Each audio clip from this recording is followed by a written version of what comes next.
J'en profite pour remercier donc toute l'équipe du Forum des Images de m'avoir réinvité, aussi bien les programmatrices que l'équipe technique qui s'occupe de la captation. Merci beaucoup.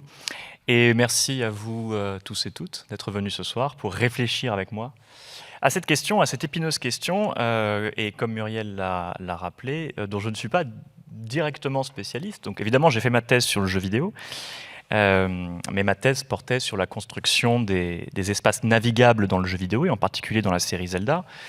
Série qui n'est pas spécialement connue pour l'incursion d'acteurs ou d'actrices en son sein. Donc je suis un peu sorti de mes sentiers battus. Mais j'ai pris beaucoup de plaisir à travailler sur cette présentation. J'ai appris beaucoup de choses. J'espère que vous en apprendrez aussi quelques-unes ce soir. Et surtout, j'ai très hâte de la discussion qui suivra la présentation parce que j'ai envie d'avoir vos impressions, vos réflexions, vos retours d'expérience aussi, vous qui êtes peut-être joueurs et joueuses de jeux vidéo. Donc, à défaut de Keanu Reeves, j'ai quand même affiché son portrait ici sur ma première slide.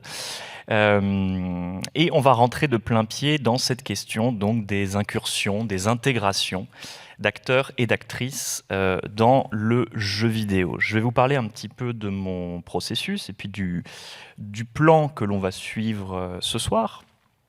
Effectivement, la première chose à laquelle on pense quand on pense incursion, intégration d'acteurs et d'actrices dans le jeu vidéo, c'est à ça. Enfin, je pense, c'est la première chose à laquelle on pense aujourd'hui en 2024, c'est-à-dire la performance capture, la motion capture, etc. Mais moi, je vais essayer de prendre un petit peu par surprise cette question et de procéder à un petit travail d'archéologie des techniques pour montrer qu'en réalité, l'intégration des acteurs et actrices de cinéma dans le jeu vidéo a pris des formes très, très, très variées, très diverses dans l'histoire du médium. Et que cela ne commence pas avec la performance capture, loin de là. Donc on va remonter loin dans le temps et ça va nous permettre de nous poser des questions sur voilà, qu'est-ce qu'un acteur, qu'est-ce qu'une actrice, qu'est-ce qu'un avatar, et quelles sont les techniques mobilisées pour les faire advenir dans le monde du jeu vidéo. Donc on va commencer par un petit temps historique, disons, ce que j'ai appelé archéologie des techniques. Et on va se pencher ensuite sur non seulement les raisons qui poussent les studios de jeux vidéo à intégrer des acteurs et des actrices à leur jeu. Alors il y en a certaines que vous pouvez anticiper facilement, mais on va essayer de complexifier la question. Et puis aussi l'impact que cette intégration a sur le jeu vidéo à divers degrés, aussi bien impact sur les mécaniques de jeu, s'il y en a, et c'est pas évident, on va voir. Impact, bien entendu, sur l'économie du jeu vidéo et sur l'industrie dans son ensemble, et puis aussi impact sur l'expérience de jeu.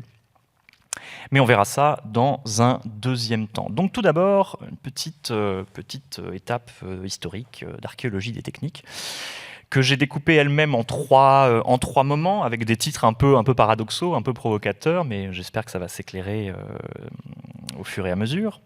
On va voir d'abord les images, ce que j'appelle les images sans corps, ensuite les corps sans images, et ensuite les corps et images. On va essayer de réconcilier nos deux pôles au terme de ce premier moment. Mais avant toute chose, et attachez vos ceintures, j'espère que vous êtes bien installés, je vais vous présenter en avant-première la première incursion, la première apparition d'un acteur, d'une actrice de cinéma dans un jeu vidéo. J'espère que vous êtes prêts. Le jeu est évidemment de reconnaître de qui il s'agit.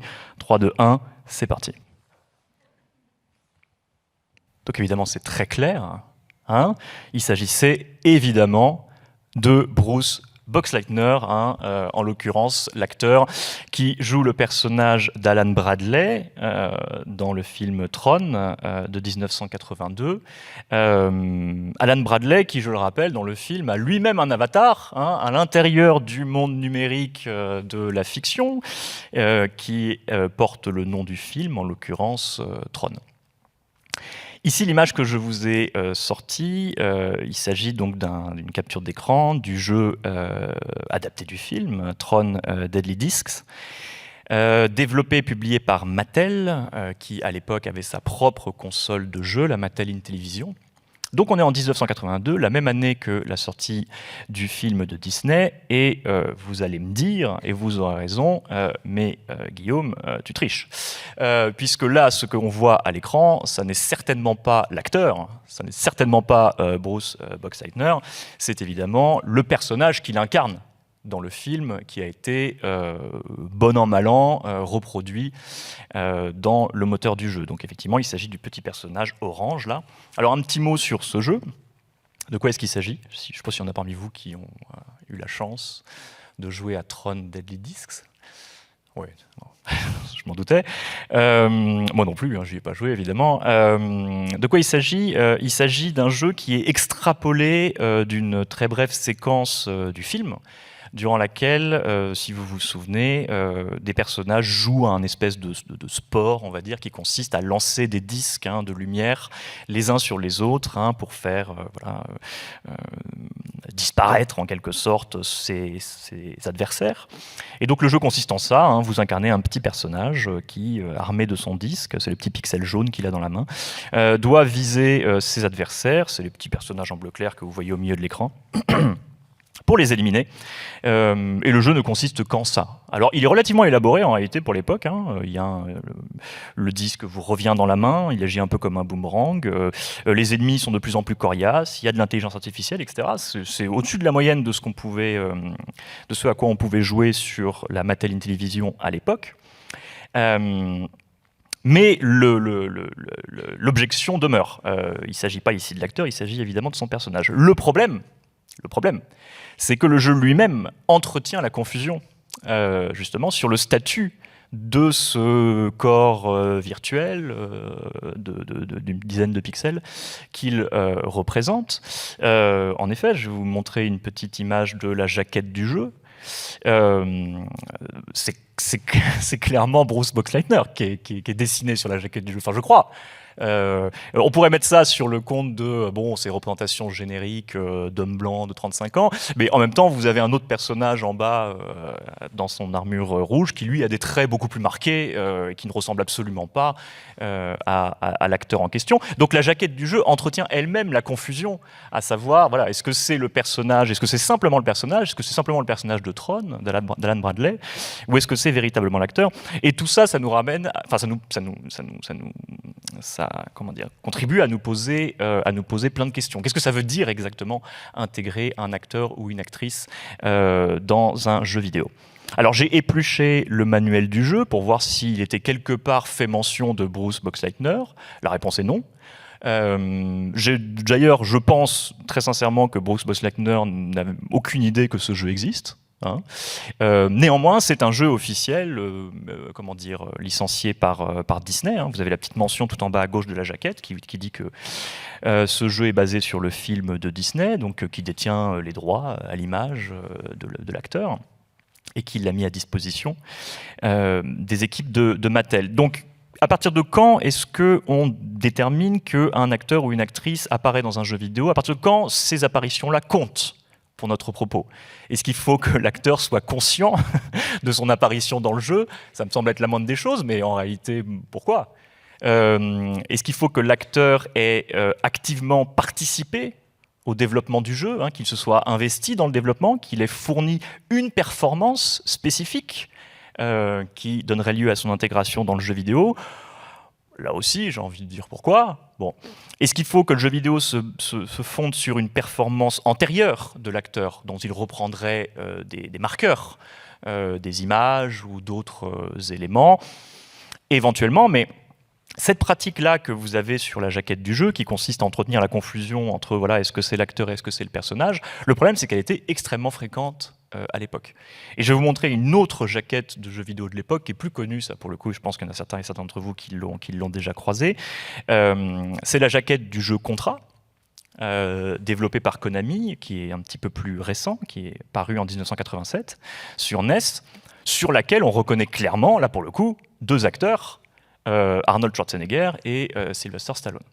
Pourtant, il y en a peut-être parmi vous qui le savent, mais le jeu Contra n'adapte aucun film existant. C'est-à-dire qu'il n'y a aucun film en 1987 qui s'appellerait Contra, ou même n'importe quoi d'autre, et qui mettrait en scène les deux acteurs, Schwarzenegger et Stallone. Donc là, c'est encore plus pervers, c'est-à-dire que le jeu intègre des acteurs à partir d'un film qui n'existe pas, d'accord, qu'il invente de toutes pièces, mais néanmoins, les acteurs sont là. Bon.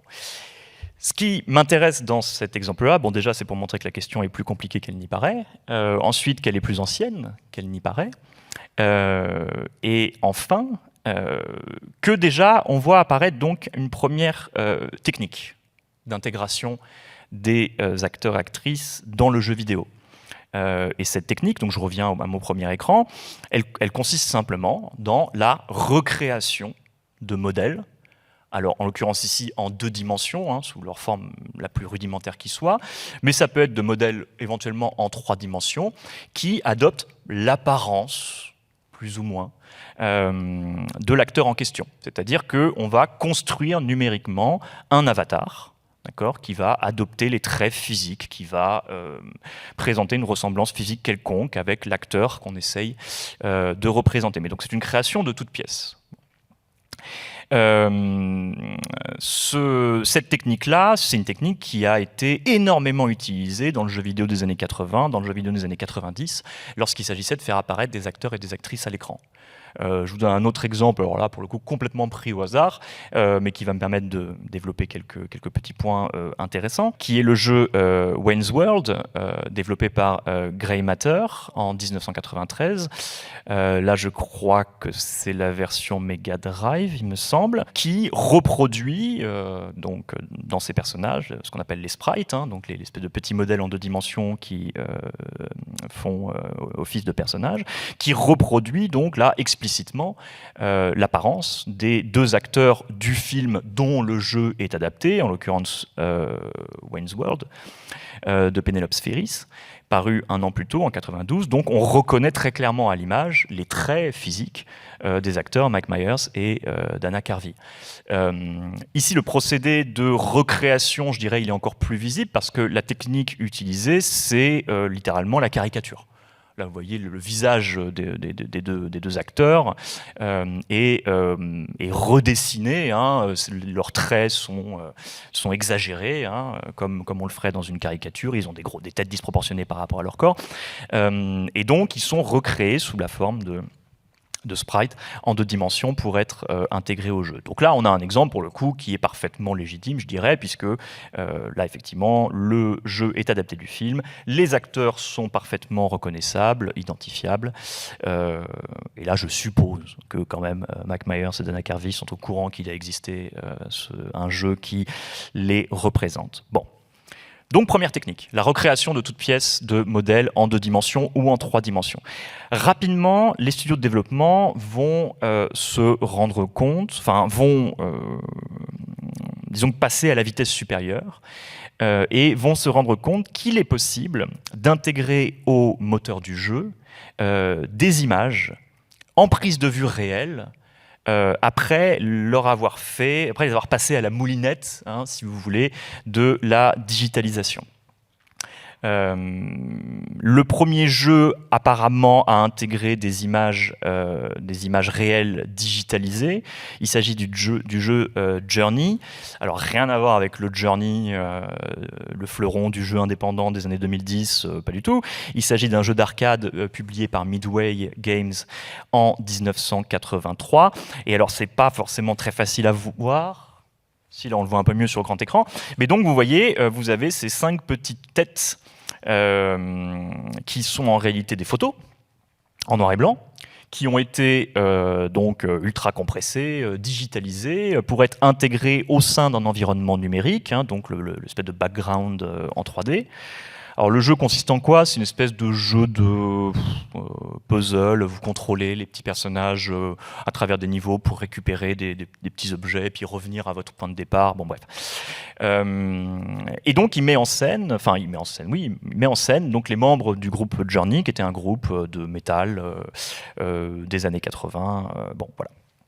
Alors, vous allez me dire, les membres du groupe Journey ne sont pas des acteurs, à proprement parler, hein, bon, soit, mais les studios de jeux vidéo vont s'emparer de cette technique, de cette technologie, hein, de l'image digitalisée, pour produire des représentations, des incarnations les plus proches possibles de l'image réelle et de l'image cinématographique des acteurs et des actrices qu'ils veulent intégrer. Par exemple, là, on va faire un petit saut dans le temps de 10 ans, et vous allez voir à quel point, tout de suite, la technologie a évolué. Là, par exemple, on est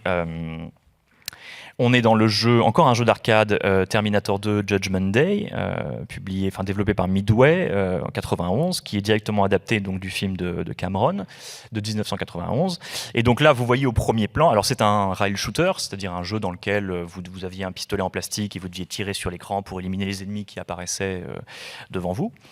Et donc là, vous voyez sur l'écran de jeu, vous avez la photo, en quelque sorte, hein, de l'acteur Robert Patrick, directement, alors pas directement, extraite du jeu, parce qu'en réalité, on lui a demandé de refaire une petite séance photo pour l'occasion.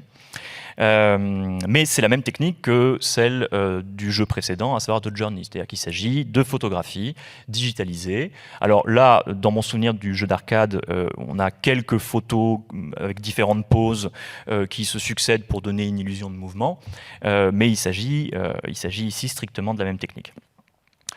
On voit apparaître ici un premier fil rouge qui est évident, mais en même temps, c'est bien de le mettre en évidence parce qu'on va en reparler, qui tient aux stratégies de transmédialité. Évidemment, beaucoup d'exemples que je vais mobiliser ce soir, mais pas que, beaucoup d'exemples que je vais mobiliser ce soir concernent des jeux vidéo qui sont eux-mêmes adaptés de films, principalement de films de cinéma, et qui donc se servent de l'image des acteurs et des actrices pour renforcer la parenté entre les deux œuvres, hein, et puis convaincre ceux qui ont aimé et celles qui ont aimé le film de se jeter sur le jeu et de l'acheter. Voilà. On va continuer et je vais vous montrer cette fois-ci une petite vidéo d'un jeu beaucoup plus connu qui me semble être un cas d'école particulièrement intéressant parce qu'il mélange plusieurs techniques qu'on a évoquées précédemment et d'une façon particulièrement originale, particulièrement retorse. Donc je vais lancer la petite vidéo et je vais me taire.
Donc vous l'avez reconnu, pour ceux et celles qui y ont joué, il s'agit évidemment de GoldenEye 007 du studio Rare, paru sur Nintendo 64 en 1997, qui, comme dans les exemples précédents, accompagne la sortie du film GoldenEye, donc de la série James Bond, bien sûr. Et vous avez vu apparaître à l'écran ces personnages en 3 dimensions, avec leur visage bizarre, et vous vous demandez un peu probablement quelle est cette diablerie, et je vais expliquer un petit peu parce que ça mobilise des techniques qui sont intéressantes. Ce que les développeurs de GoldenEye ont fait, ce n'était pas forcément les premiers à le faire, mais c'est sans doute l'exemple le plus célèbre, c'est qu'ils ont, eux, eux aussi récupérer des images réelles, des photographies digitalisées, qu'ils ont digitalisées, hein, des photographies souvent tirées du film original, qu'ils ont étalées et qu'ils ont ensuite enveloppé, hein, comme une sorte de papier cadeau, sur des modèles 3D, sur des visages lisses, hein, qui ne présentaient aucun trait distinctif. Pour leur donner cette apparence qui est à la fois, enfin qui est un peu dérangeante, hein, qui est à la fois, on a l'impression effectivement de reconnaître des personnes réelles, des acteurs. On a vaguement l'impression de voir Pierce Brosnan, on a vaguement l'impression de voir Sean Bean, etc. Mais avec cette espèce de surcompression, hein, de l'image imposée par les supports de l'époque, parce que les cartouches de Nintendo 64 étaient très très chiches. En mémoire, et donc il leur donne cet aspect un petit peu distordu, un petit peu déformé. Là, je vous ai mis deux images. Donc la première tirée de la petite vidéo que je vous ai montrée, qui est une sorte de générique qui se déclenche à la fin du jeu, je crois. Et une autre capture qui est prise du jeu lui-même, en l'occurrence de la première mission. Et vous remarquez quelque chose immédiatement, c'est qu'il s'agit de la même personne, visiblement. Il s'agit de la même photo qui a été digitalisée, enveloppée sur deux corps différents, un soldat de l'armée russe en haut et puis une sorte de scientifique en bas. Et ça nous met sur une autre piste, qui est qu'on se rend bien compte ici qu'on a affaire à ce que j'ai appelé une sorte d'ontologie de l'interchangeabilité, qui est que le problème du jeu vidéo est évidemment que vous avez beaucoup de personnages qui vont remplir des fonctions diverses, et en réalité, comme cette technique le montre, ce que vous leur enveloppez sur la tête ne fait pas grande différence. En l'occurrence ici, que cette personne avec son bouc soit un soldat russe ou un scientifique, disons que son lien avec, son existence réelle n'a pas d'importance. C'est une image qui est parfaitement interchangeable. Et ça, bien sûr, ça pose un problème. Parce qu'en réalité, normalement, le principe, l'intérêt d'un acteur ou d'une actrice célèbre, c'est justement d'être une icône, c'est d'être un individu, un sur-individu en quelque sorte. À partir du moment où on peut le calquer, le développer sur à peu près ce qu'on veut, il y a une sorte de conflit qui s'opère. Alors vous allez peut-être me demander qui est cette personne. Eh bien en fait, il s'agit d'un des développeurs du jeu. David Doak, qui était un des développeurs de GoldenEye 007, et la personne qui s'occupait justement de la digitalisation des images et de la création des personnages, explique en interview que une fois qu'ils ont récupéré les photos de Pierce Brosnan, Sean Bean, etc., et des autres acteurs et actrices du film, il leur restait une armée de personnages à habiller pour lesquels ils n'avaient aucune image disponible. Et on est en 97, il n'y a pas de banque d'images, il n'y a pas Internet, etc. Donc qu'est-ce qu'ils ont fait ? Ils ont photographié tous ceux qui passaient dans les studios. Donc vous avez toute l'équipe de développement, vous avez les compagnons, les compagnes des membres du studio, les enfants qui passaient par là, etc. qu'on a ensuite mappé sur des modèles en 3 dimensions. Voilà. Bon. Donc David Doak n'est pas un acteur à proprement parler, quoique, on ne sait pas. Mais en tout cas, il se retrouve, hein, son visage se retrouve dans le jeu GoldenEye, au même titre que Pierce Brosnan et les autres. Ce qui est intéressant avec GoldenEye 007, cette anecdote-là, elle est relativement connue, mais ce qui est intéressant avec ce jeu, c'est que ça va me permettre aussi de produire une transition avec notre prochaine étape. Parce que, et ça c'est quelque chose d'un peu moins connu, mais GoldenEye utilise également une version archaïque du processus de motion capture. C'est peut-être pas quelque chose qui est évident lorsque l'on joue au jeu, mais en réalité, les animations des corps des personnages, alors cette fois-ci non jouables, et en particulier des ennemis sont basées sur des données extraites de séances de motion capture. Là, vous avez une photo donc d'une actrice qui est en combinaison et qui donc a réalisé des mouvements dont les données ont été récupérées pour les animations des ennemis. Alors, de quelles animations on parle? On parle des animations lorsque vous tirez sur un soldat, par exemple. Si vous le tirez dans le bras, il va se tenir le bras. Si vous le tirez dans le ventre, il va se plier en deux. Si vous le tuez, il va tomber de façon très, très théâtrale. Et tout ça donc a été fait, a priori, à partir de données extraites de la performance capture. Ce qui est intéressant avec cette combinaison-là que vous voyez à l'écran, c'est qu'il s'agit d'une technique, comme je disais, un peu archaïque, puisque c'était une motion capture qui était réalisée à partir de capteurs électromagnétiques. C'est-à-dire qu'en fait, tous les câbles qui sont branchés à sa combinaison sont branchés aussi à une machine qui récupère les données en temps réel, donc les variations de courant pour en déduire des positions et des mouvements. Donc on n'est pas encore dans la motion capture à base de capteurs lumineux qui sont enregistrés par caméra numérique, etc. Mais dans une version plus ancienne et qui notamment forçait la comédienne, en l'occurrence ici, à rester très très statique en réalité, ce qui est paradoxal, mais elle ne pouvait pas trop bouger, elle ne pouvait pas trop se déplacer dans l'espace. Il s'agissait d'animations qui devaient être de 1 mètre cube, si vous voulez, parce que sinon elle arrachait les câbles derrière elle et ça ne fonctionnait pas. Ce qui est intéressant avec cet exemple-là, c'est que déjà on se rend compte de quelque chose, c'est qu'on a en quelque sorte des acteurs et des actrices de tête, c'est-à-dire Pierce Brosnan, etc., desquels on récupère l'image du visage pour la coller sur des modèles en 3 dimensions, et on a des acteurs de corps qui, eux, dont les spécificités visuelles, l'apparence, etc., ne vont pas être intégrées visuellement au jeu, mais uniquement les mouvements, uniquement la corporéité. Et donc, ce qui veut dire qu'il y a certains, là je vous parlais de personnages non joueurs, donc de soldats au hasard qu'on élimine au cours des missions, mais ce qui veut dire aussi qu'il y a certains cas, notamment lorsque vous affrontez des personnages principaux du jeu, où vous affrontez des ennemis qui ont la tête en image digitalisée d'un acteur célèbre, réel, mais qui ont le corps dont les animations, les mouvements ont été enregistrés à partir de quelqu'un d'autre. Donc on a une espèce d'ontologie hybride dans ces espèces d'individus vidéoludiques. Ils sont littéralement le fruit de la rencontre de 2 corps distincts qui viennent s'assembler pour fournir une seule et unique ontologie. Bon.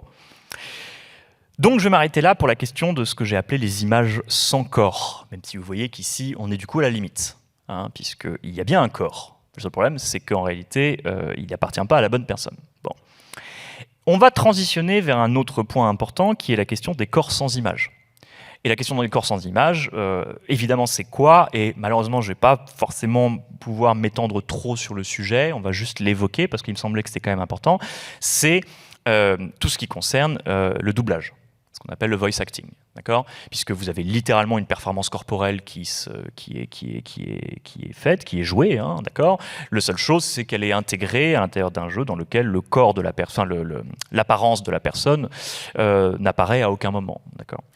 Je vais vous montrer le premier jeu vidéo à intégrer de la synthèse vocale. Il s'agit d'un jeu d'arcade qui s'appelle Stratovox. De 1980, développé par Sun Electronics. Et alors là aussi, il va falloir être très très attentif. Je vous mets au défi d'essayer de me restituer ce que raconte la voix dans cet extrait. Donc c'est parti.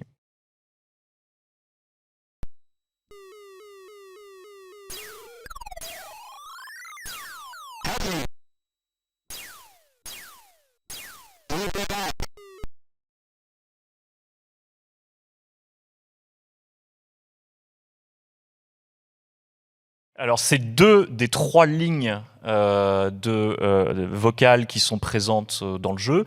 Alors, la première, je crois que c'est « Help me ». On peut la réécouter.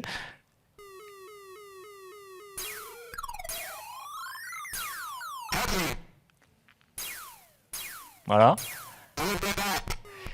La deuxième, honnêtement, j'ai aucune idée. Je crois entendre Under Attack, peut-être, We're Under Attack, quelque chose comme ça. Je suis pas tout à fait sûr. Bon, voilà. Mais il s'agit ici donc de la première exemple de synthèse vocale utilisée dans le jeu vidéo. Je vous ai mis à côté la couverture d'un autre jeu qui est un tout petit peu plus récent, Space Spartans de Mattel, 1982, toujours pour l'Intellivision d'ailleurs. On revient sur cette console. Je vous l'ai mis parce que je trouvais l'argument de vente sur la jaquette amusant. Voilà. It talks, hein, voilà, c'est le premier jeu qui parle. Bon, et donc ici on a alors c'est pas le cas dans la synthèse vocale, puisque la synthèse vocale, donc son principe, c'est qu'il s'agit d'une voix qui est entièrement créée par ordinateur. Mais dans Space Spartan, il s'agit bel et bien de voix digitalisées, donc même principe que l'image digitalisée. Hein, il s'agit d'un fichier audio qui a été surcompressé et transformé en données numériques pour apparaître à l'intérieur du jeu. Bon, évidemment, cette technologie-là, elle va énormément s'améliorer et se perfectionner dans l'histoire de l'industrie vidéoludique. Et elle va atteindre, disons, la forme qu'on connaît avec l'essor du support CD. Puisque avec donc la généralisation du CD-ROM, là il s'agit le premier un jeu d'arcade, le deuxième à l'écran c'est cartouches, mais lorsque le CD-ROM apparaît, et bien évidemment on a beaucoup plus d'espace de stockage, il est beaucoup plus facile de stocker de la vidéo, de l'audio, etc., etc.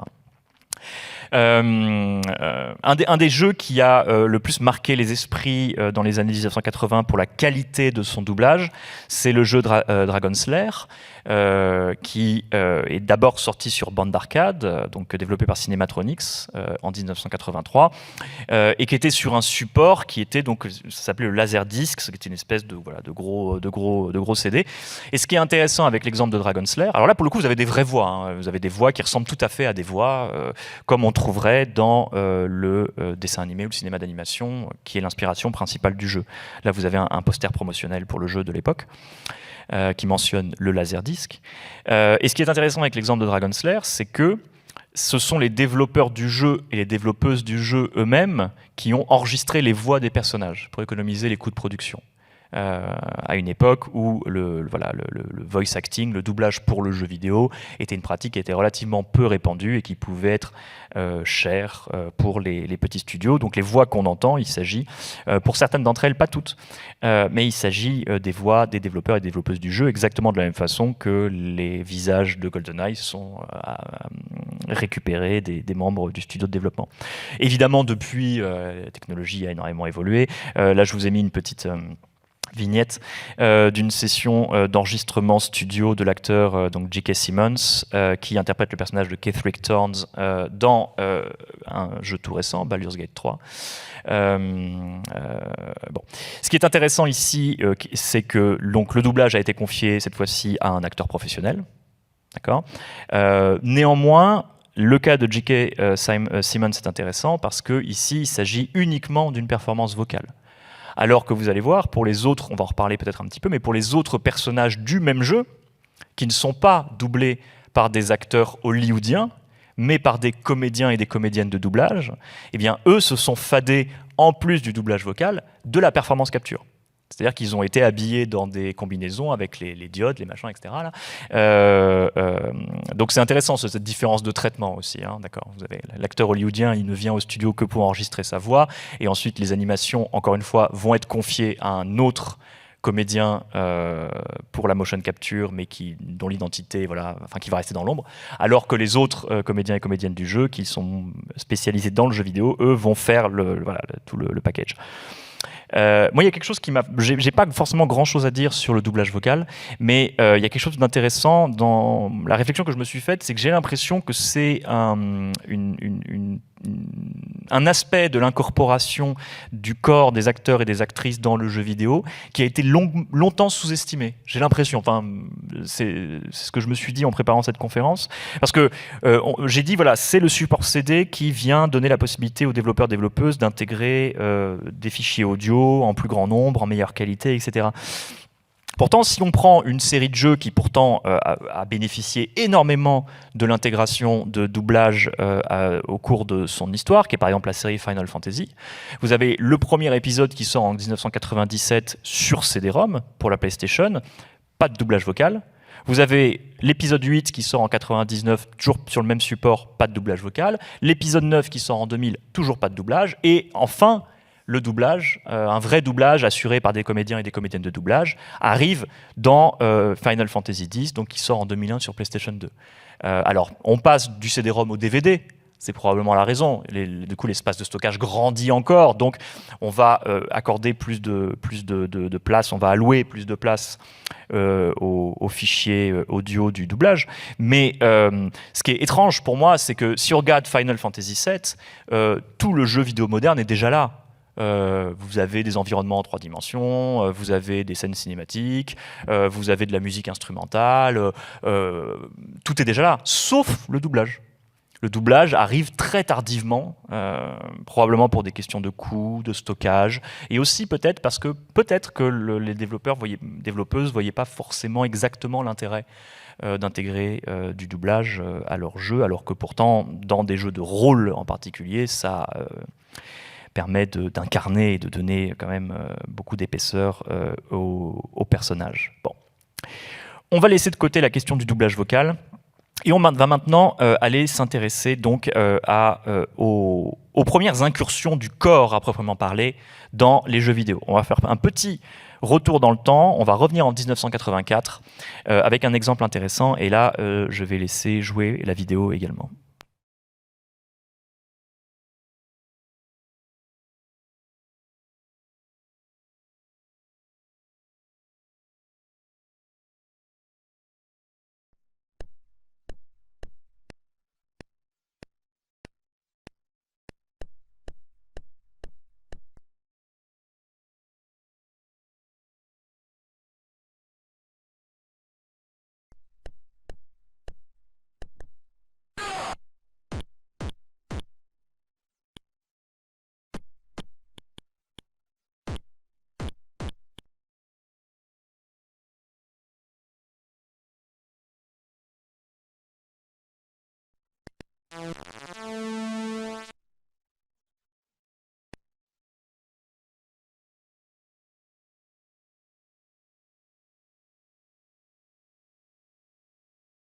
Vous venez de voir des images qui ont servi à la conception d'un jeu qui s'appelle Karateka, qui a été développé, publié en 1900, enfin non, développé un petit peu avant, puisqu'on voit des images qui datent de 1983, mais qui a été publié en 1984 et réalisé par un célèbre concepteur de jeux vidéo qui s'appelle Jordan Mechner, qui est notamment connu pour avoir créé la série de jeux Prince of Persia, qu'on cite très souvent comme étant la première série de jeux à utiliser la technique que vous venez de voir, c'est-à-dire la rotoscopie, que vous connaissez peut-être si vous vous intéressez à l'animation, etc. En réalité, Prince of Persia n'est pas le premier jeu à utiliser la rotoscopie, c'est Karateka, qui paraît quelques années plus tard, du même développeur. Dans les images que vous avez vues, et le processus de production est décomposé ici sur les 3 images que je vous ai données, la technique est simple. On filme une personne en prise de vue réelle, donc en l'occurrence ici le père de Jordan Mechner habillé avec un kimono.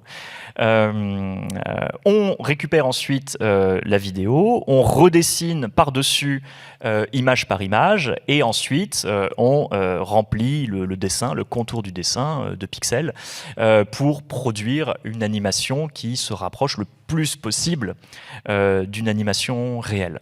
Bon. Alors, Jordan Mechner n'a pas inventé la rotoscopie, évidemment. Le cinéma d'animation utilisait la rotoscopie depuis très longtemps. Disney utilise la rotoscopie depuis les années 60-70, etc. Bon. Mais c'est le premier exemple de cette technique utilisée dans le jeu vidéo. Et ce qui est intéressant ici, c'est que la question c'est est-ce que le père de Jordan Mechner est un acteur ? J'en sais rien, ça dépend ce qu'on entend par acteur. C'est certainement pas un acteur professionnel, au sens de la sociologie des carrières, d'accord ? Il n'a pas sa fiche sur IMDb. Mais ceci dit, ça reste un être humain qu'on a placé devant une caméra et à qui on a demandé de jouer un rôle. En l'occurrence ici, d'un karatéka, qu'il n'était pas du tout. Ça se voit. Donc, voilà, qu'est-ce qu'on entend exactement par acteur ou actrice ? Il faut distinguer cette notion-là du concept d'acteur de cinéma ou de célébrité, etc. Mais en l'occurrence ici, vous avez une technique intéressante d'intégration, non pas seulement de l'image, de la personne, mais de sa corporéité, de son mouvement. Voilà. Alors Karateka a eu une influence énorme sur les développeurs et les développeuses de jeux vidéo au milieu des années 80. Ça a été une claque vraiment pour eux, parce que c'était un des premiers jeux dans lequel voilà, l'animation paraissait si naturelle. Même si vous voyez apparaître quelque chose qui déjà... vous voyez déjà apparaître quelque chose une chose sur laquelle on reviendra plus tard, qui est que ce qu'on gagne en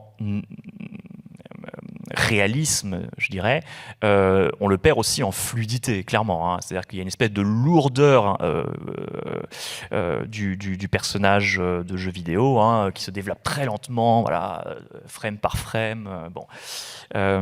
Et on va y revenir ça parce que c'est un point important qu'on va retrouver dans même des jeux plus récents. Bon.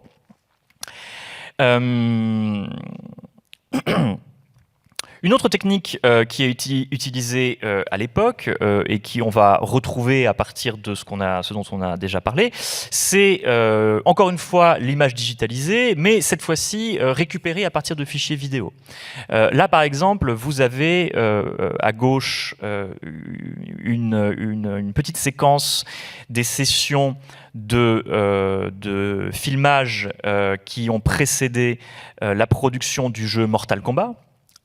Développé par Midway Game en 1992, dans lesquels donc vous avez cet acteur qui s'appelle Oh Sung-pak, qui est un acteur sud-coréen, qui donc réalise un mouvement, voilà, parce qu'il était aussi artiste martial. Donc le fichier vidéo va être récupéré, il va être également décomposé image par image et ensuite intégré devant un fond numérique pour donner l'illusion de mouvement et pour le faire réagir au contrôle du joueur ou de la joueuse. On dit souvent que Mortal Kombat est un des premiers jeux à utiliser la motion capture. Du coup, non, pas du tout. Absolument pas. C'est pas du tout de la motion capture. Vous voyez bien que l'acteur ici n'a pas de combinaison, il a rien du tout. Donc il s'agit simplement d'une image digitalisée qui a ensuite été intégrée à un système de jeu. Et donc c'est plus de la rotoscopie, mais c'est pas encore de la motion capture. Et là encore, même question, Oh Sung-pak est-il un acteur? Mais alors là, pour le coup, la réponse est oui. Là, il n'y a pas d'ambiguïté, parce que je vous ai mis un poster promotionnel de Mortal Kombat à gauche qui donc nous présente Oh Sung-pak comme étant le personnage qui a joué dans les séances de production le rôle du personnage fictif de Liu Kang dans la fiction de Mortal Kombat. Mais il se trouve que Oh Sung-pak est un acteur sud-coréen qui a une carrière tout à fait respectable. Là, vous le voyez combattre Jackie Chan dans le film Drunken Master 2 de 1994. Donc là, pour le coup, il s'agit vraiment d'un acteur, même s'il ne s'agit pas forcément d'une célébrité. Ce qui est intéressant aussi sur la question des itinéraires de carrière des acteurs et des actrices qui apparaissent ou qui jouent dans le jeu vidéo. On va y revenir un petit peu plus tard, mais ça n'a pas toujours été le même type d'acteur ou le même type d'actrice qui apparaissent à apparaître dans les jeux vidéo au fil du temps. Bon. L'étape suivante, si on arrive à intégrer des successions d'images en prise de vue réelle, digitalisées pour donner l'illusion de mouvement, il ne reste plus qu'une chose à faire à partir de là, c'est d'intégrer directement de la vidéo. Voilà, on n'a plus s'embêter et ça va inaugurer donc une période dans l'histoire du jeu vidéo qui est tristement célèbre, qui est la période de ce qu'on appelle le FMV, le Full Motion Video, qui consistait tout simplement à intégrer des vidéos, tout simplement, des fichiers vidéo en prise de vue réelle, qui étaient également extrêmement compressés, etc., ce qui n'était pas forcément très joli à l'écran, mais qui a connu donc une immense fortune dans les années 90. Donc là, vous avez un extrait de MacDog McCree, qui est lui aussi un rail shooter publié par American Laser Games en 1990, qui est présenté comme l'un des premiers jeux en full motion vidéo. Et vous avez ici un extrait de la séquence d'ouverture de Resident Evil, donc de Capcom en 1996. Donc là, vous voyez l'intégration maintenant, elle est devenue absolument complète. Il s'agit tout simplement d'un fichier vidéo qui a été compressé et voilà. Alors, l'intégration ensuite peut s'accompagner ou non d'autres procédés.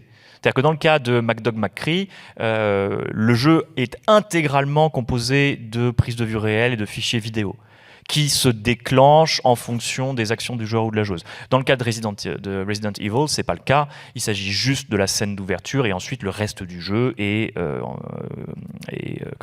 se déroule sur un moteur 3D où d'ailleurs il n'est fait plus aucune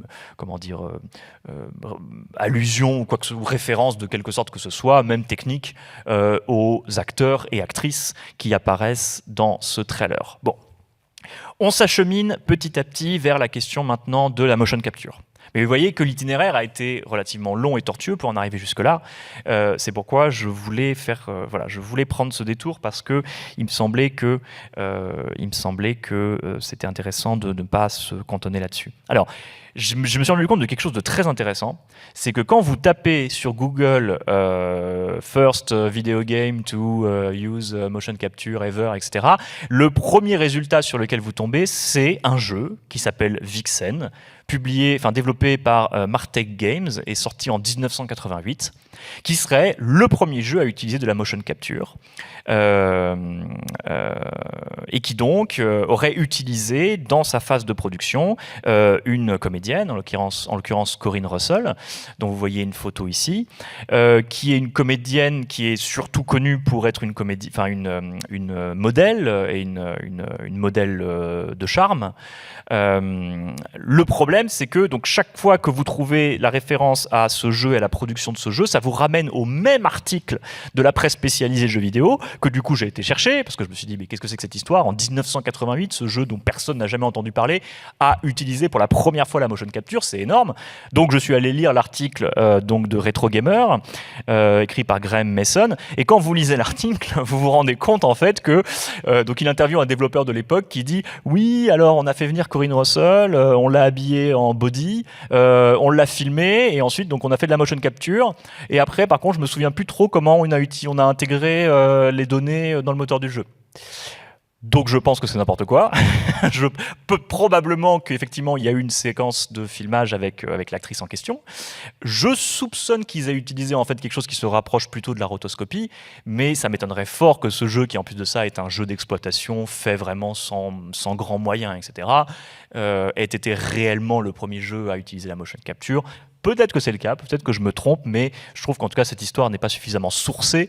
Donc si jamais voilà, vous êtes chercheur, chercheuse ou étudiant, étudiante et que vous avez à travailler sur le sujet, je pense qu'il ne faut pas prendre cette information au pied de la lettre. Là, je vous mets un petit extrait de quoi ça ressemble, Vixen. Donc voilà, vous avez le personnage au centre de l'écran. Alors, c'est vrai que pour 1988, ces mouvements sont légèrement plus élaborés que la moyenne des jeux de l'époque. Voilà. De là à dire qu'il s'agit de motion capture, je ne pense pas. Voilà, je vous dis au mieux, je pense qu'il s'agit de rotoscopie. Bon. Bon, les premiers jeux en réalité à utiliser de la motion capture, il s'agit de jeux de combat. Notamment la série des Virtua Fighter et d'autres jeux de l'époque, mais j'en parlerai un petit peu plus tard, excusez-moi. Bon.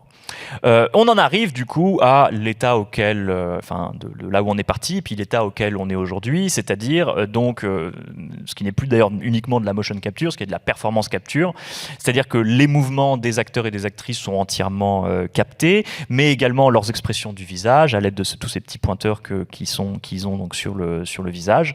Et qui retranscrit donc leur jeu en théorie dans sa totalité, dans sa globalité, mouvement des corps, expression du visage. Généralement, les dialogues ne sont pas enregistrés directement pendant les sessions. Ça peut varier. C'est souvent redoublé a posteriori. Mais voilà, et vous arrivez à une incorporation quasi totale des corps, des actrices et des acteurs dans le jeu vidéo. En l'occurrence ici, ce que vous voyez, donc, c'est des séquences de performance capture des acteurs Norman Reedus et Léa Seydoux pour le jeu Death Stranding de Kojima Productions en 2019. Maintenant qu'on a fait ce petit inventaire technologique, j'aimerais qu'on se pose la question de pourquoi. Voilà. À quoi ça sert ? À quoi ça sert d'intégrer des acteurs et des actrices dans le jeu vidéo ? Qu'est-ce que ça apporte au jeu vidéo dans son sens le plus large ? On va essayer de développer tous les aspects de la question. Bon. Et c'est donc ce que j'ai appelé, donc ma deuxième partie, raison des effets. Évidemment, on reste sur Keanu Reeves. Je n'avais pas prévu finalement, mais voilà, je fais une sorte d'apéritif à la séance de la semaine prochaine. Bon. On va étudier d'abord l'impact sur les mécaniques de jeu. On va étudier ensuite l'impact économique, parce qu'on ne va pas pouvoir y couper, et même si moi, ce n'est pas la partie qui m'excite le plus, je pense que c'est quand même un gros morceau de la réponse à la question qu'on se pose. Et on va enfin étudier quelque chose de plus intéressant et de probablement plus subtil, qui est l'impact sur l'expérience de jeu. Ce qui est différent de l'impact des mécaniques. Et je vais expliquer tout de suite pourquoi c'est différent de l'impact sur les mécaniques. Parce qu'en fait, l'impact sur les mécaniques, on va l'évacuer très rapidement, parce que alors je vais me faire l'avocat du diable, je vais être de très mauvaise foi, mais pour moi, il n'y en a pas. Je vais illustrer ça de façon extrêmement, vous allez voir, universitaire, académique, hein, avec donc la comparaison de la tasse. L'être de jeu vidéo, d'accord, le signifiant vidéoludique, hein, que ce soit un personnage, un objet, un décor ou quoi que ce soit, c'est un être fonctionnel. Il est là pour remplir une fonction dans le jeu vidéo. D'accord ? Ensuite, on injecte à cette fonction d'autres choses, hein, une représentation, un discours, tout ce qu'on veut. Mais à l'origine, il s'agit d'un être fonctionnel. Je prends l'exemple de la tasse de café. Vous avez une tasse de café, vous buvez dedans tous les matins, vous cassez votre tasse de café, bah vous en rachetez une autre et tout va bien. D'accord ? Elle remplit exactement la même fonction que la précédente. D'accord ? Il s'agit d'un objet usuel. Voilà. Et à partir du moment où la fonction est remplie, peu importe, d'accord, que ce ne soit pas la même tasse de café. Bon. Maintenant, imaginez que vous avez une tasse de café Keanu Reeves, vous la cassez, qu'est-ce qui se passe ? Peut-être que vous étiez attaché à cette tasse de café, peut-être que vous avez un lien émotionnel avec cette tasse de café. Et à ce moment-là, le fait d'en racheter une blanche et ennuyeuse ne comblera pas le manque suscité par la destruction de cette tasse. Peut-être que cette tasse de café vous a coûté cher. Hein, peut-être qu'il s'agissait voilà, d'une édition limitée, etc. etc. Et effectivement, si vous en rachetez une à Ikea, vous perdez de l'argent, vous n'aurez pas, voilà, vous ne revenez pas sur votre investissement. Et là, avec cette comparaison un peu stupide, en fait, on touche une des clés du problème. Et qui est très bien incarné d'ailleurs par en fait la plupart des incursions d'acteurs et d'actrices dans le processus de développement des jeux vidéo. Si je prends l'exemple de Keanu Reeves, qui était celui de ma slide introductive, donc Keanu Reeves apparaît, c'est voilà, une incursion iconique, je dirais, d'un acteur de cinéma dans le monde du jeu vidéo. Il apparaît dans le jeu Cyberpunk 2077, qui est paru en 2020 du studio CD Projekt Red. Quand est-ce que CD Projekt Red a lancé la production de Cyberpunk 2077 ? En 2012. Quand est-ce que Keanu Reeves a rejoint le processus de développement ? En 2017 ou 2018. Il est évident que le jeu serait sorti et que le personnage joué par Keanu Reeves aurait occupé exactement la même fonction si Keanu Reeves avait refusé ou décliné de participer au projet. D'accord ? Sa valeur fonctionnelle aurait été strictement la même, que ça soit Keanu Reeves ou n'importe quelle autre star de cinéma ou de cinéma d'action ou que ce soit voilà. Donc l'impact sur les mécaniques de jeu, pour moi, et ça j'attends évidemment vos retours parce que je suis prêt à débattre là-dessus, je pense qu'il est nul. Je pense qu'il est complètement nul. Hein. Le fait que ce personnage ait la tête de Keanu Reeves ne change strictement rien à la façon dont vous jouez le personnage en question. Parce qu'il s'agit d'un personnage non joueur dans Cyberpunk 2077, mais il y a quelques séquences dans lesquelles vous l'incarnez malgré tout. Bon. J'ai été prendre un article récent d'un chercheur turc qui s'est posé la question de comment est-ce que les acteurs de cinéma ont transitionné progressivement vers le jeu vidéo, et dans lequel il dit, l'analyse des résultats obtenus, donc là on est dans la conclusion de son article, montre que la participation des stars de cinéma au jeu vidéo est bénéfique à la fois pour elles-mêmes et pour les deux secteurs. C'est ce qu'il décrit comme une win-win situation à un autre moment de l'article. Il a été conclu que les jeux vidéo qui créent de nouvelles opportunités de carrière pour les acteurs offrent à ces derniers la possibilité de reconnus par les générations suivantes, j'imagine, d'enrichir leur portefeuille et de devenir plus visibles. On constate que la convergence qui offre non seulement une plus grande notoriété, mais aussi un gain financier plus important, sera plus profitable non seulement aux acteurs, mais aussi à l'industrie du cinéma et des jeux vidéo. Bon, voilà. Donc là, en fait, on évacue la question des mécaniques et on arrive tout de suite sur la question purement économique. la manière dont les joueurs ou les spectateurs perçoivent et sont affectés par l'apparition de stars de cinéma dans les jeux vidéo est suggérée comme problématique de recherche pour de futures études. Donc voilà. Donc si ça vous intéresse l'impact de l'intégration des acteurs et des actrices de cinéma dans le jeu vidéo du point de vue de l'expérience, eh bien voilà, c'est à vous de jouer, futurs chercheurs et chercheuses, mais je vais donner quelques pistes de réflexion à la fin de cette présentation. Alors, les questions économiques. La première question économique, qui est peut-être la question la plus bizarre, mais en même temps qui a existé, c'est la logique de production transmédiatique. Il existe des exemples de jeux vidéo qui ont été produits non seulement pour accompagner la production d'un film, hein, d'accord, comme une sorte de produits dérivés, d'accord, mais qui ont la particularité d'avoir été produits aussi pendant le développement du film, de façon conjointe avec le film lui-même. C'est-à-dire qu'il y avait plusieurs équipes de tournage, certaines qui s'occupaient de tourner les images pour le film, pour le long métrage, et d'autres qui, en profitant de la présence des acteurs sur le plateau, des équipes techniques, des décors, etc., ont filmé des images pour servir à la production d'un jeu au même moment. Donc là, on a une sorte de logique économique de production qui est la logique d'une pierre de coups, en quelque sorte. Et vous avez des exemples célèbres dans l'histoire du jeu vidéo qui se sont servis de cette technique-là, qui est donc purement économique. Vous avez donc le jeu Soldier Boys de Hypnotix, qui est paru en 97, qui vient accompagner la sortie du film Soldier Boys de 96, et voilà, dont les prises de vue qui ont servi à la production du film ont été réalisées directement sur le plateau de tournage. D'ailleurs, c'est assez célèbre, puisque c'est Darren Aronofsky qui s'occupait de la direction de l'équipe de tournage pour les images du jeu à l'époque. Bon. Et vous avez le jeu Enter the Matrix de Shiny Entertainment de 2003, dans lequel vous avez des personnages, des acteurs et des actrices, qui pourtant n'apparaissent pas dans le film Matrix, mais qu'on a fait tourner dans les décors du jeu, à qui on a fait donner la réplique à d'autres personnages secondaires du film, etc., pour accompagner la sortie du jeu et donc pour créer une sorte d'aubaine sur le plan de la production, une sorte de contracter les coûts le plus possible. Bon. Le premier ou la première acteur réellement de cinéma à apparaître, je dirais, de son plein gré dans une production vidéoludique à part entière, dédiée, on considère que c'est l'actrice Dana Plato, qui était une actrice de sitcom, qui est connue pour avoir joué donc, dans la série qui s'appelait Different Strokes, donc on connaît en France sous le nom d'Arnold et Willy, qui date de 1978, et qui, de son plein gré, si je puis dire, est recrutée pour jouer des scènes, cette fois-ci originales, qui n'ont rien à voir avec Arnold et Willy, dans un jeu en full motion vidéo, qui s'appelle Night Trap, de Digital Pictures, qui sort en 1992.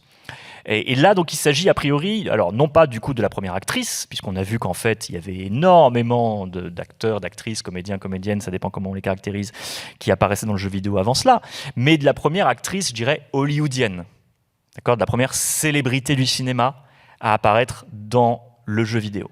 Bon. Ce qu'il est intéressant de noter ici, c'est que l'actrice, en 92, alors le tournage du jeu précède de plusieurs années sa sortie, donc on est plutôt fin des années 80, mais l'actrice à l'époque, non seulement n'est pas une star interplanétaire, elle est connue d'un certain public états-unien, mais ça s'arrête là, et en plus de ça, à la fin des années 80, elle est en perte de vitesse complète.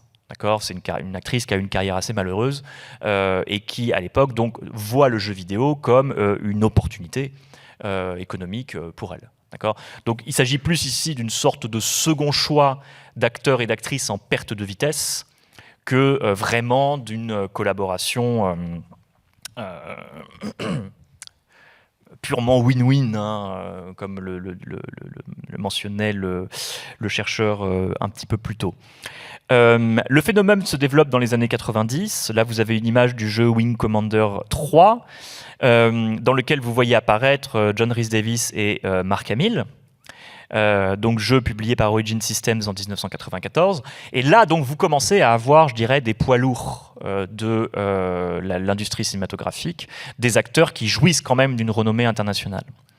Alors en 1994, on pourrait faire à peu près la même analyse avec la carrière de Mark Hamill, on n'est pas non plus au sommet, mais on est quand même sur un degré de notoriété qui est beaucoup plus important que d'Anna Plateau. Et d'ailleurs, ce qui est intéressant avec cet exemple, c'est que vous voyez la jaquette du jeu, on se pose la question de savoir si est-ce que c'est l'image des acteurs qui est utilisée pour valoriser le produit jeu vidéo, ou est-ce que c'est l'image du cinéma? La question se pose, parce que la jaquette du jeu ici, c'est une jaquette de film. Et c'est une jaquette de film qui, en plus de ça, fait un clin d'œil appuyé à une série de science-fiction célèbre et rentable de l'histoire du cinéma, qui est Star Wars. Hein. Vous avez la figure de Mark Hamill avec à côté une espèce de pseudo-Chewbacca, et surtout, vous avez une mise en page qui est complètement calquée sur l'affiche de cinéma. Donc là, il y a une question qui se pose. Hein. Quel est le gain symbolique recherché par le jeu vidéo dans ces occurrences-là? Encore une fois, est-ce que c'est l'image de l'acteur qui vient apporter son aura symbolique au jeu vidéo, ou est-ce que c'est en fait à travers lui l'image du cinéma, l'image d'Hollywood? Et c'est corroboré lorsqu'on regarde les discours paratextuels. Là, je vous ai mis quelques extraits donc, de l'arrière de la jaquette de Night Trap et Wing Commander 3. Vous voyez, Night Trap, on vous dit a real interactive movie, not a computer-generated game. Ça n'est pas un jeu vidéo, hein, c'est un vrai film. Et dans Wing Commander 3, on vous dit que ça a été professionnellement scripté et filmé à Hollywood. C'est important que ça ait été filmé à Hollywood. Même s'il s'agit d'un jeu, un space opéra qui se place sur des planètes désertiques, machin, etc., c'est important que ça ait été filmé à Hollywood. Donc ici, c'est vraiment l'image de l'industrie cinématographique, en réalité, qui est utilisée plus, je dirais, que celle, ou en tout cas conjointement à celle des acteurs et des actrices. Je vois que je m'étends un petit peu, donc je vais essayer d'accélérer, histoire de garder quand même un peu de temps pour les questions. Je vais vous montrer ce qui constitue, selon moi, la première collaboration, je dirais, vraiment d'une personnalité du cinéma au sommet de sa carrière. À quel moment est-ce qu'un acteur au sommet de sa notoriété décide d'apparaître dans un jeu vidéo? Pour moi, c'est ce jeu-là. Welcome to Apocalypse, a hot new game from Activision that is the first to texture map a real person's face onto a CG model's body. Welcome to paradise, kid. And that face belongs to action movie star Bruce Willis. Time to get jacked up for Armageddon. Bruce Willis stars as Trey Kincaid, your virtual partner in the Apocalypse adventure. Motion capture technology was used to fully integrate Bruce into the game. Apocalypse is set in a dark and violent future where science and religion are competing forces of society. You can run, but you can't hide! A false prophet called the Reverend has called up the four horsemen of the apocalypse: death, war, beast, and plague, played by the rock singer Poe. These four forces of destruction roam the earth in human disguise and await a signal to obliterate humanity altogether. Your job is to keep this from happening, and your number one asset is Trey Kincaid. Of course, saving the world has never been an easy job. In order to make you feel completely absorbed into the world of Apocalypse, new techniques were used to heighten the game-playing experience. By taking a motion capture approach, Bruce's actions were digitized and could be manipulated for a variety of moves. Dynamic, or intelligent camera technology adjusts the camera to the best angle for the current play. Bruce's input in every step of the process has also added a considerable amount to the game. Let him up.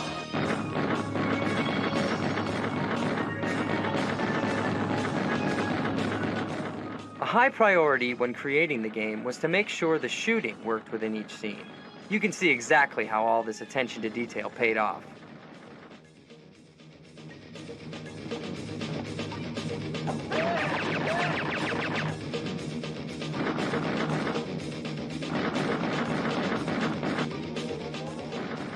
One thing is for certain. Enter the world of Apocalypse and you'll never want to leave.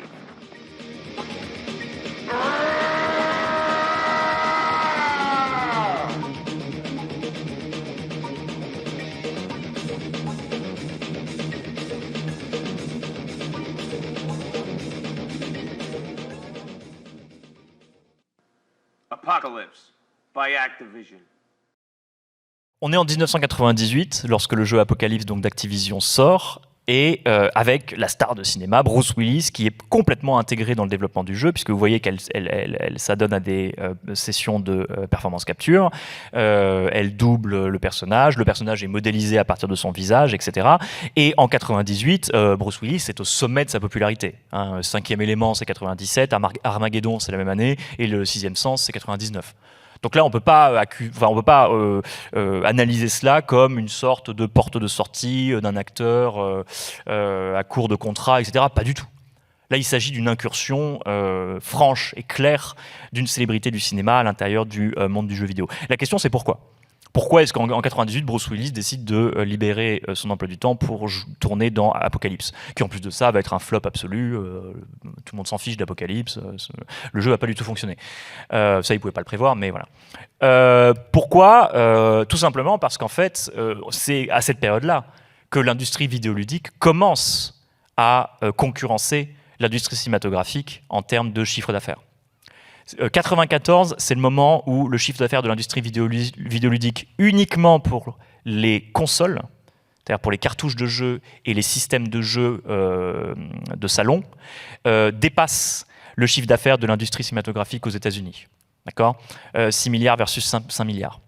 Donc là, on est à un point de convergence où tout à coup, en fait, l'industrie du jeu vidéo, malgré son infériorité symbolique, acquiert une supériorité économique, en fait, tout simplement. Et donc devient attirante par les contrats qui sont proposés aux comédiens et aux comédiennes, et même à ceux et celles qui sont au sommet de leur popularité, au sommet de leur gloire. Et ça ne concerne que les revenus de l'industrie pour les consoles aux États-Unis. L'industrie de l'arcade, même en 94, rapportait environ 7, je crois, ou 7-8 milliards de plus. Donc c'est colossal. Voilà. Mais cette bascule-là, elle s'opère dans les années 80, au milieu des années 90. J'enchaîne très rapidement avec un autre cas que je trouve intéressant, c'est que donc Activision, qui a développé Apocalypse en 98, bon, le jeu a floppé, mais ils ont quand même démontré leur savoir-faire, et donc ils ont été placés à la production d'un autre grand succès du jeu vidéo de la fin des années 90, qui est Tony Hawk's Pro Skater. Bon. Pourquoi je vous parle de Tony Hawk's Pro Skater ?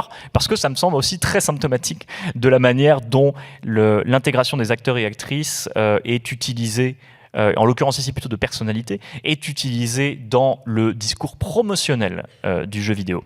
Donc je vais vous montrer, pareil, un peu comme Apocalypse, une petite vidéo qui montre voilà, les séquences de motion capture qui ont été réalisées sur donc, Tony Hawk, qui est donc l'athlète emblématique du skateboard, et qui donne son nom au jeu. Donc,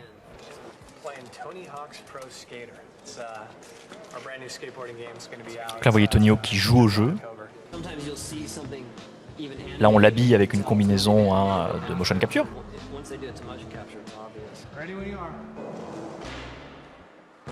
Et visiblement, on capture, vous voyez, on a même une interface informatique qui est montrée à l'écran, visiblement, on capture des données. Et ça fait sens. Ça fait sens parce que il s'agit d'un jeu de skate. Et dans un jeu de skate, le mouvement, la chorégraphie, la corporéité est centrale. Hein, c'est presque un jeu de danse, un jeu de skate. Donc ça fait sens d'avoir un vrai corps derrière les animations, hein, et a fortiori le corps de la star de la discipline, Tony Hawk. Le seul problème, c'est que cette vidéo, elle a été publiée sur le compte Facebook de Tony Hawk lui-même en 2019 pour fêter les 20 ans du jeu, dans lequel il dit ouais, voilà nos sessions de motion capture. Alors we didn't end up using any of this data because there wasn't enough time to program it into the final game, etc., etc. Donc il dit voilà, finalement, on n'a utilisé aucune des données qui ont été collectées lors de cette session de performance capture parce qu'on n'avait pas le temps. C'est n'importe quoi comme argument. C'est-à-dire que le studio de développement, il savait très bien quel était leur calendrier. Donc pourquoi est-ce qu'ils ont organisé une séance de motion capture si ils étaient à 2 mois de la sortie du jeu ?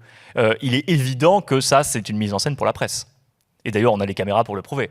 Hein. Donc c'est évident qu'il s'agit maintenant d'un argument de vente, de dire « Regardez, on a Tony Hawk dans une combinaison, c'est extraordinaire ».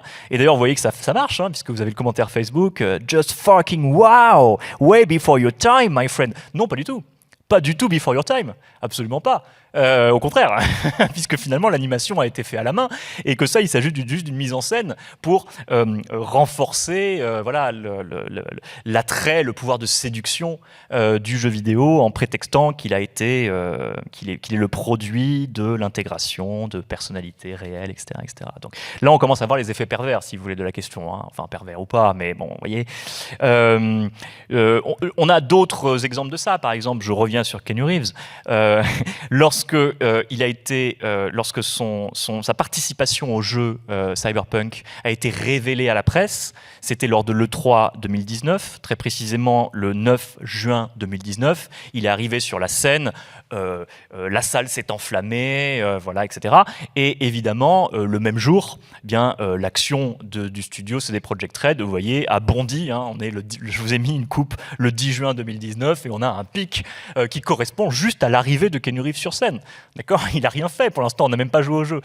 Mais il est là et ça suffit à rajouter du poids économique au produit. Bon. Et en plus de ça, ça a des effets vertueux sur l'industrie. Faut pas croire que là je développe un discours cynique du genre oh là là, regardez, c'est que pour le pognon, machin, pas du tout. Parce que là, il y a un article intéressant que j'ai trouvé dans lequel les développeurs d'un autre jeu, qui est un jeu indépendant qui s'appelle Spiritfarer, il y a peut-être certains d'entre vous qui connaissent, qui est un jeu indépendant très mignon, très intéressant, voilà, a profité de l'apparition de Keanu Reeves ce jour-là parce qu'ils étaient le jeu qui suivait immédiatement la présentation de Cyberpunk. Et donc ils ont eu une exposition en fait énorme, juste grâce à Keanu Reeves, alors que Keanu Reeves n'apparaît pas une seconde dans leur jeu. Donc effectivement là c'est un win-win, hein, puisque même des petits jeux indépendants d'une certaine façon bénéficient de l'aura et de la participation. Bon, bref. Donc vous voyez où je veux en venir, l'impact économique il est total. Maintenant on va parler, et je vais terminer là-dessus, en 10 minutes peut-être, c'est bien, sur l'impact en termes d'expérience de jeu. Voilà. On va essayer d'ouvrir des pistes, parce que je n'ai pas nécessairement les réponses. Là, pour le coup, c'est vraiment des hypothèses, et j'attends que vous me contredisiez ou que vous m'apportiez d'autres éléments de réponse. Qu'est-ce que ça apporte à l'expérience de jeu d'avoir un jeu qui intègre des images de véritables acteurs ou de véritables actrices ? Bon. Là, le premier argument, celui qu'on retrouve partout, sous la plume de certains ou certaines journalistes, pas forcément toujours très inspirés, c'est le fait que ça rend les jeux plus réalistes, plus immersifs. Bon. Évidemment, lorsque vous développez un jeu de western en 1990 à partir de prises de vue réelles qui met en scène de vrais comédiens et de vraies comédiennes, et qu'en face, la concurrence, c'est ça, qui est paru exactement la même année. Et je suis assez fier de ma comparaison de screenshot parce que j'ai réussi à prendre deux images qui montrent quasiment la même chose, l'une en prise de vue réelle et l'autre en image de synthèse, en quelque sorte. Oui, effectivement, c'est plus réaliste. C'est plus réaliste. Bon. Qu'est-ce qu'on a dit une fois qu'on a dit ça ? Je sais pas grand-chose. Je sais pas nécessairement. Est-ce que réellement j'ai l'impression d'être au western lorsque je joue à Mad Dog McCree ? C'est pas sûr. C'est pas sûr parce que, notamment, il y a quelque chose d'important avec la prise de vue réelle intégrée aux jeux vidéo, c'est que elle a un effet extrêmement limitant sur les mécaniques de jeu. C'est pas pour rien que tous les jeux en full motion vidéo sont des jeux où en fait vous ne faites quasiment rien. C'est-à-dire c'est des rail shooters. Hein, vous vous contentez de cliquer sur l'écran une fois de temps en temps. C'est des jeux d'enquête. Voilà, vous cliquez sur des décors, alors vous cliquez sur la tasse, le personnage va voir la tasse, il repose la tasse, etc. Parce qu'en fait, évidemment que les mécaniques de jeu sont limitées par le nombre d'images disponibles. Et vous ne pouvez pas filmer vos comédiens pendant 3 ans dans toutes les situations imaginables. Donc vous avez un stock d'images fixe et limité, et donc derrière vous avez une jouabilité qui est nécessairement limitée. Hein. Il y a quelque chose d'un peu pervers avec ce genre d'intégration, c'est que d'un côté j'ai l'impression que le jeu vidéo limite l'acting des acteurs, et qu'à l'inverse, l'acting des acteurs limite le jeu vidéo. Hein. C'est un peu le cercle pervers de la full motion vidéo. Donc, est-ce qu'on a l'impression d'être au Far West quand on joue à Mad Dog McCree ? Bah, je sais pas. On a sans doute l'impression de voir un film sur le Far West, ça c'est sûr. Hein. On a une expérience de jeu qui est en fait beaucoup plus proche de celle d'un spectateur ou d'une spectatrice de cinéma. Et de là à dire est-ce que c'est plus immersif, je ne sais pas. J'attends vos avis, je n'ai pas vraiment la réponse. Ensuite, il y a un autre effet qui est intéressant, c'est que j'ai l'impression que l'intégration d'acteurs et d'actrices dans le jeu vidéo vient répondre à un besoin qui est un besoin, je dirais, générique. C'est-à-dire qu'il y a certains genres de jeux qui ont besoin de corps, qui ont besoin de corporéité. Et c'est le cas de 3 d'entre eux. Premièrement, les jeux de baston, enfin les jeux de combat, pardon. Donc ici, vous avez encore une fois des enregistrements, motion capture pour Virtua Fighter 3, qui est donc probablement l'un des premiers jeux à utiliser la motion capture, parce que le combat, tout est dans la chorégraphie, tout est dans la danse. Donc là, effectivement, il y a une valeur ajoutée qui est immense à intégrer des vrais corps. Deuxième genre, les jeux pornographiques, évidemment. Hein, parce que le fait de voir des vrais corps est sans doute répond davantage aux objectifs du jeu que voir une mauvaise modélisation des mêmes corps. Et enfin, les jeux de danse. Les jeux de danse aussi. Les jeux de danse, effectivement, d'avoir des personnages qui sont filmés, qui exécutent les chorégraphies, qui sont ensuite intégrés dans des environnements numériques, ça a du sens. Parce que là, on est face à 3 genres qui mettent une emphase particulière sur la corporéité. Bon. Ensuite, il y a un autre effet, impact sur l'expérience de jeu, et j'ai bientôt terminé. C'est quelque chose qui est peut-être plus subtil, mais qui est ce que j'appellerais le sentiment de corporéité. Qu'on analyse parfois avec ce terme qui est un petit peu technique, qu'on appelle la pseudo-haptique, c'est-à-dire le fait de ressentir en quelque sorte la résistance d'un univers médiatique à travers les mouvements de son avatar au sein de cet univers. L'haptique, le retour haptique, ça serait d'avoir vraiment des capteurs qui nous infligent des sensations au moment où on joue. Hein, par exemple, je donne un coup de poing dans un mur, j'ai un dispositif qui me fait mal à la main. La pseudo-haptique, c'est un sentiment qui est légèrement plus subjectif, mais qui a trait à une forme de résistance, de pesanteur en quelque sorte que l'univers médiatique inflige à mon action. Selon certaines circonstances. Et là, je vous mets par exemple 2 jeux qui sont, moi je trouve, très très emblématiques de ça. Red Dead Redemption 2, donc de Rockstar, publié en 2018, et Death Stranding de Kojima Productions en 2019, qui sont 2 jeux qui sont très lourds, qui sont très pesants, où il y a une gravité physique qui est réelle, hein, que ce soit dans les déplacements du cow-boy, comment il s'appelle, Arthur Morgan dans Red Dead Redemption 2, hein, où tout est laborieux, parce qu'en plus votre personnage est malade, donc tout vous demande énormément d'efforts, etc. Ou dans Death Stranding, où le but du jeu est littéralement de porter des caisses sur votre dos et d'essayer d'éviter de tomber, de se laisser entraîner par le déséquilibre et tout ça. Il y a quelque chose dans la performance capture et dans la motion capture qui ajoute au sentiment de corporéité et qui peut être utilisé de façon fine et intelligente par certains jeux, j'ai l'impression. Après, vous avez tiré parti de l'intermédialité. Ça, il y a peu de jeux qui le font, mais qu'est-ce que ça fait de juxtaposer des images réelles et des images numériques? Un bon exemple de ça, c'est Myst. Je ne développe pas, mais Myst, vous êtes plongé dans un monde qui est un monde bizarre. C'est thématisé qu'il est bizarre. Hein, vous ne savez pas pourquoi vous êtes là, vous ne savez pas où vous êtes, c'est merveilleux, mais c'est déroutant. Et du coup, en voyant apparaître des images réelles au milieu d'environnements numériques, ça renforce ce sentiment d'étrangeté, qui est loin de l'espèce de naturalisme naïf d'un Mad Dog McCree où on essaie de vous faire croire que vous êtes vraiment au Far West. Là, l'intermédialité est thématisée. Hein. Et enfin, vous avez les jeux qui produisent un discours méta-cinématographique. Alors ça, c'est peut-être l'exemple le plus parfait. Hein. C'est-à-dire que, par exemple, là, je vous ai mis un exemple du jeu Immortality de Sam Barlow, qui est paru en 2022, qui est un jeu qui, littéralement, nous fait réfléchir sur ce que c'est qu'être une actrice de cinéma.